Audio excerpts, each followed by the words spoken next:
Welcome into the Pro Football Network YouTube channel. My name is John Ledyard, and today we're going to be taking a look at my power rankings for the top 12 quarterbacks in the NFL.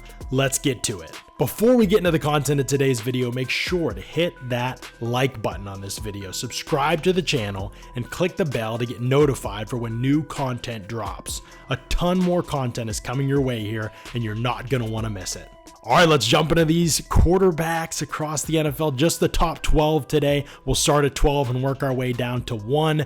This is not from a fantasy perspective. This is just from an NFL power rankings perspective of how I see these quarterbacks. And I'll note some tiers along the way, but we're just doing a straight ranking here of the top 12. Starting with number 12, Kirk Cousins, quarterback, Minnesota Vikings. Cousins, probably a tier below the quarterbacks above him on this list, I would say, but he's still underrated, I think, compared to his common perception. Lots of ability to make big time throws down the field. He has accuracy. There is a fearlessness to him that I don't think he gets enough credit for as a quarterback. It's allowed him to blossom into this terrific downfield passer. I don't think he's typically recognized with those quarterbacks across the league, but there's no doubt when you watch him play, he is a great downfield passer, an aggressive player at times as well too. I don't think those things have made its way into his scouting report for most people, but they're very clear when you watch him on tape. But also just as clear as kind of the lid that's on him due to his physical and athletic tools are just lacking compared to the other quarterbacks in this league. It's hard to watch Cousins and say he's special at this or that. You know, he's been a good, solid, well-rounded quarterback, but there really isn't much transcendent ability in his game.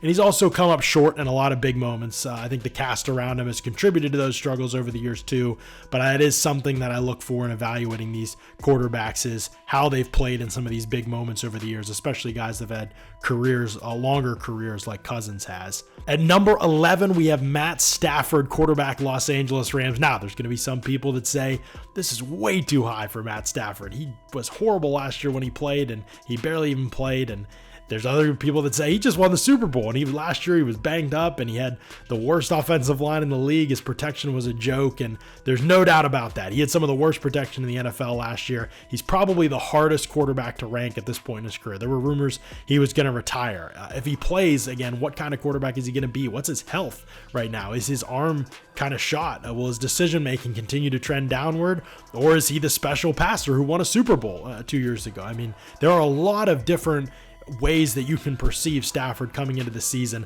I kept him just outside the top 10 here. It's a really big season for him. He could jump back into the top 10. That would not surprise me. He could fall out of the top 20 entirely and retire, honestly. And that wouldn't surprise me after this year. So maybe it's a little bold keeping him up this high, but I don't like to drop guys that have been great and have played at that very high top 8 level out without a little bit more to go off of than what we've seen with Stafford. So this is a big year for him in determining what his ranking will be going forward. At number 10, I have Aaron Rodgers, quarterback, New York Jets. That's right, the Jets. It feels a little bit weird to say that. He could be higher than this, but last year he was not even 10. He was not even a top 10 quarterback in the league last season. So it makes it difficult to rank him as well, I think, at some point. At his age, you probably kind of assume he will trend downward, but sometimes there's that bounce back year that these guys have. That is very possible for him. New environment. There's going to be some new things that maybe people aren't as prepared for with him. That could help him into a career year. Everybody kind of knows the skill set, so I won't talk about that as much with him. The real question to me with Rodgers is he teachable enough to improve in the areas he struggled in recent seasons, especially last year? Will he trust the system and operate within it consistently? He is just not quite the creator that he once was at this position. His arm strength and his accuracy and his release are still elite, but he has to play within structure, and he has to not be afraid to make mistakes, throw it in tight windows, to rip the ball at times rather than hold it and think he can still be this creator. That's when he gets into trouble in his game. Number 9 is Tua Tagovailoa, quarterback, Miami Dolphins. Exceptional growth in a system that was perfectly tailored to his strengths going into this past season. I don't think many people would have thought that Tua was going to be in many top 10 quarterback rankings, but now he's pretty much there across the board. This system, Mike McDaniel's system, RPOs and quick decisions and accurate balls, all play right to his strengths. He throws an elite deep ball. He's a great touch thrower, but there are clear limitations on Tua that I'm worried about, that he's kind of capped out at 9 and this may be the highest he ever gets. He cannot play outside of structure. He cannot throw on the move. Those are all things that really limited Miami last year. He had no ability to create outside of what the system really asked him to do. The tools are just pretty middling, whether it's athleticism or whether it's his arm strength. There are concerns there that the ceiling is very clear in terms of how tapped out he is. How good can he be when the picture changes and he has to go 1 to 2 to 3? How good can he be under pressure? How much can he transcend the system with his play? Perhaps more than any quarterback on this list, he could go up or down this year. And I do think there is a floor there that I'm worried about with him a little bit. But I got to recognize the fact that he stepped into a system last year that was perfectly tailored to him, and he mastered it. He was outstanding at the system that he played in last year. And that is a real gift and ability that puts him in the top 10 quarterbacks on this list. Number 8 is Trevor Lawrence, Jacksonville Jaguars quarterback. Everything you want in the quarterback is there. You've heard that said for years now. The athletic, the physical, the mental tools, the leadership. He is kind of the prototype at this position. His ceiling, I think, will be recognized by how willing and able he is to play in the middle of the field. With very few exceptions, the great ones at quarterback in the NFL play in the middle of the field. The anticipation, the timing, the accuracy, the fearlessness that it takes to throw to some of those more crowded, saturated areas. That is the big question with him. He grew in that area with him last year, and that was a huge encouragement, I feel like. But consistency is the biggest thing. I wouldn't look at Trevor Lawrence and say this one thing holds him back. He has the ability to do all of it. The consistency is the question that I think everyone will have with him, but that will come with reps, I would assume. And I think that's why he could be on his way up to the top tier on this list eventually as well. Will it be this season? I'm not sure. That's what we need to still see that'll come this season, but I think that everything about his game should get better with more reps. It doesn't always happen that way for everybody, but it should on paper. That's the process that should play out. At number 7, I've got Lamar Jackson, Baltimore Ravens quarterback. Definitely the most unusual player on this list. I think he's on another level as a rusher and a scrambler and even as a creator. Maybe, Mahomes and some of those other guys could be on that level as a creator when it comes to passing, but Lamar's ability to just maybe have a bad part of his process but still get a good result because he's just such an unbelievable creator is really unique, and it saves his team time and time again. But you have to wonder if the style of play is starting to take a toll on his body. I think it's fair to wonder if he can continue to play this style with some of the injuries he suffered in recent years. Seeing him in a new offensive system, I think, will be really critical to evaluating him. He just hasn't been allowed to do the things as a passer that the guys above him have been allowed to do. And is that because of Greg Roman's system or because of his own limitations? I think we'll find out this year, but I am guessing that it's more of the former, that it's more of Roman's system. I've seen enough flashes from Lamar and his development as a passer to be really excited about what he can do as a full field player this season with more on his plate as a passer. Number 6, I've got Dak Prescott, Dallas Cowboys quarterback. The decision making and creation outside of structure are the big questions. Those are the Dak questions, right? Can he be a playmaker? If not, if he can't be this out of structure guy that Lamar and Mahomes and some of these others, Josh Allen can be, if he can't be that guy, and I don't think he can be, I think that's more clear.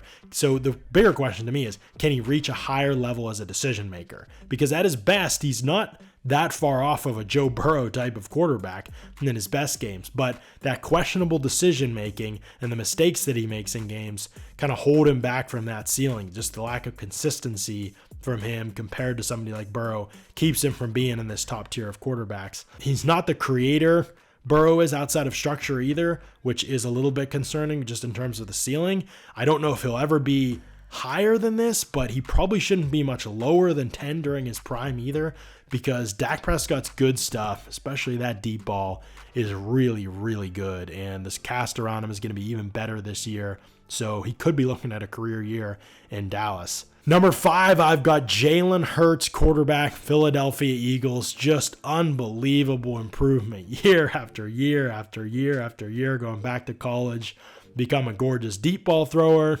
started to play more within structure and get the ball out quicker, has fully bought into the system, has all the intangibles that you want to, one of the great leaders in the game today, one of the great communicators, teammates, all of the above. Perhaps not is as much on his plate compared to the other 4 quarterbacks above him on this list, as consistently at least game to game.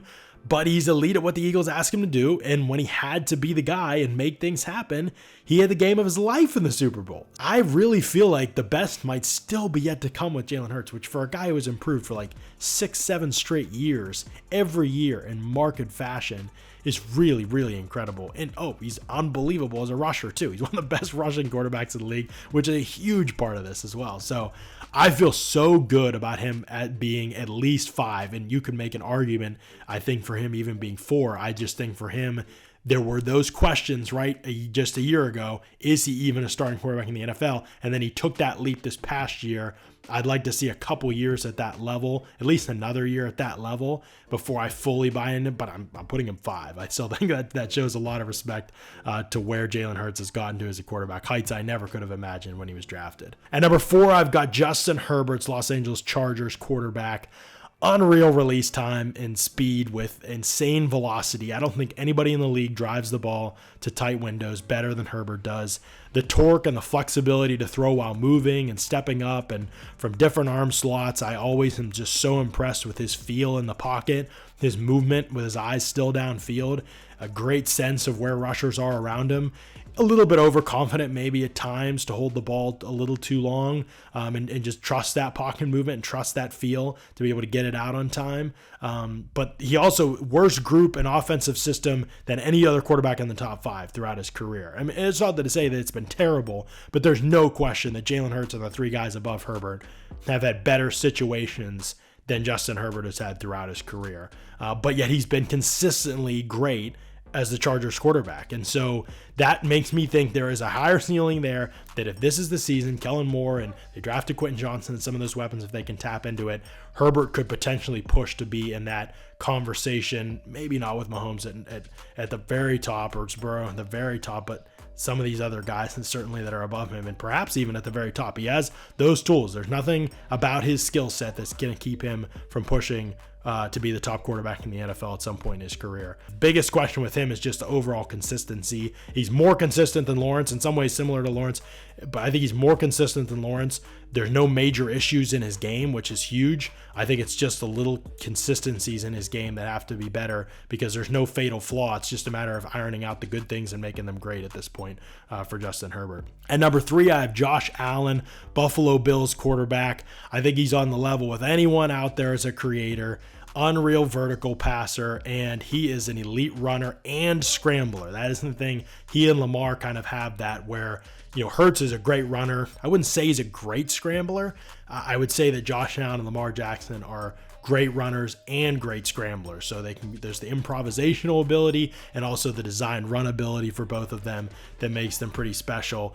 His toughness and his leadership are elite. That's pretty much true of almost everybody on this list. I have pointed it out for a couple specifically, but Allen and Hurts, I think, are two that it just always really stands out to me.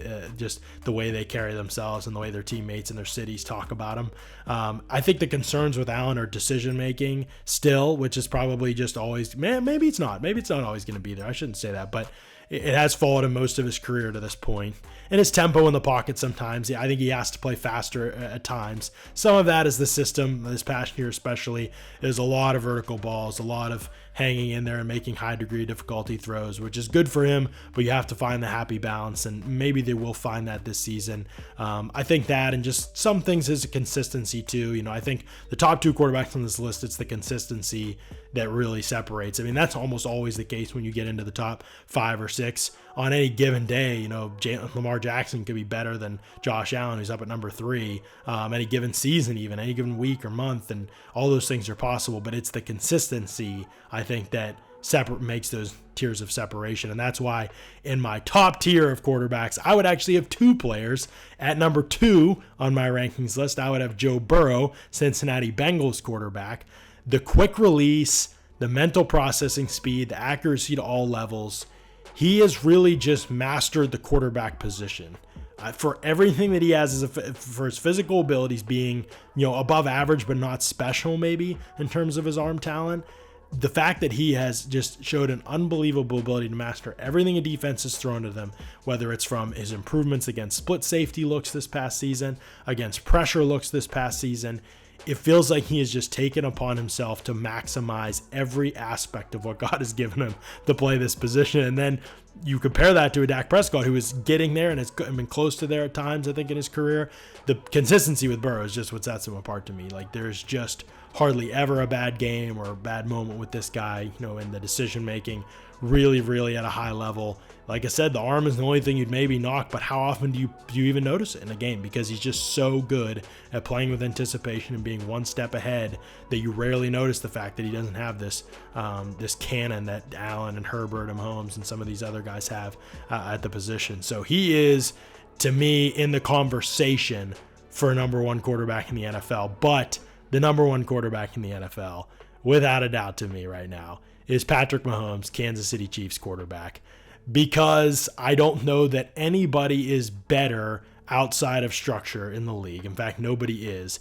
I don't think anybody is better under pressure. So you have already the high degree of difficulty stuff. We know he can make all the throws. Then you talk about the way that he took it a step back this year and worked on the little things, the quick game, the risk taking, the decision making, all of that stuff improved.